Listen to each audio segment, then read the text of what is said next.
বাংলার গ্রামগঞ্জ বা শহরের পেছনের উঠোন, বাগানের কোণ কিংবা খোলা রোদেলা মাঠে হঠাৎ চোখে পড়ে এক ঝলক চকচকে শরীর।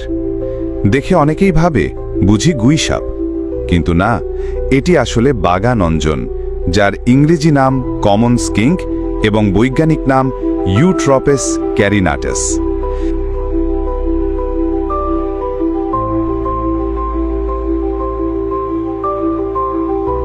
এই অদ্ভুত সুন্দর সরীসৃপটি বাংলাদেশে খুব সাধারণভাবে দেখা গেলেও অনেকেই একে ভালো করে চেনেন না।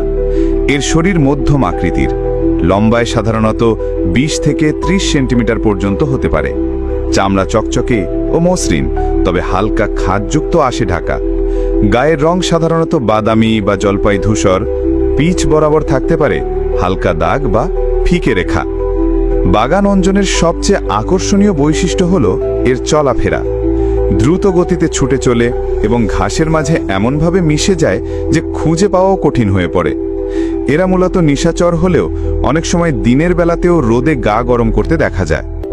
রোদ এই প্রাণীর জন্য খুবই গুরুত্বপূর্ণ, কারণ এটি ঠান্ডা রক্তের প্রাণী, তাই শরীর উষ্ণ রাখতে সূর্যের তাপে নির্ভর করতে হয়। ইউট্রপেস ক্যারিনাটাস মূলত পোকামাকড়ভোজী। পিঁপড়ে, ঘাসফড়িং, উই পোকা, মাকড়সা, এমনকি ছোট ছোট কীট পতঙ্গ এদের খাবারের তালিকায় পড়ে। এরা পরিবেশের কীট পতঙ্গ নিয়ন্ত্রণে গুরুত্বপূর্ণ ভূমিকা পালন করে এবং বাস্তুতন্ত্রে এক অনন্য ভূমিকা রাখে।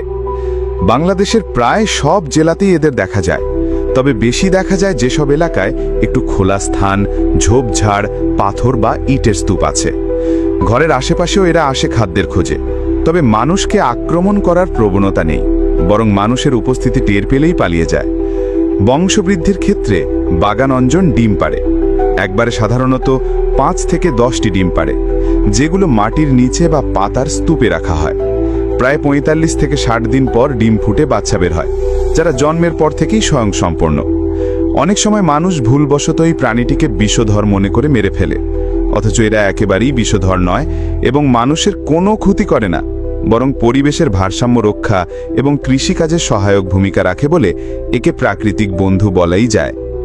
দুঃখজনক হলেও সত্য, আবাসস্থল হারানো, অতিরিক্ত কীটনাশকের ব্যবহার এবং মানুষের অজ্ঞতার কারণে অনেক স্থানে এই সরীসৃপের সংখ্যা কমে যাচ্ছে, অথচ এদের বেঁচে থাকা মানেই একটি স্বাস্থ্যবান পরিবেশ। তাই আসুন আমাদের আশপাশের প্রকৃতিকে বুঝে নিই, চিনি আমাদের পরিবেশের এই ছোট্ট সৈনিকদের। এদের হত্যা না করে বরং রক্ষা করি এবং অন্যকেও সচেতন করি।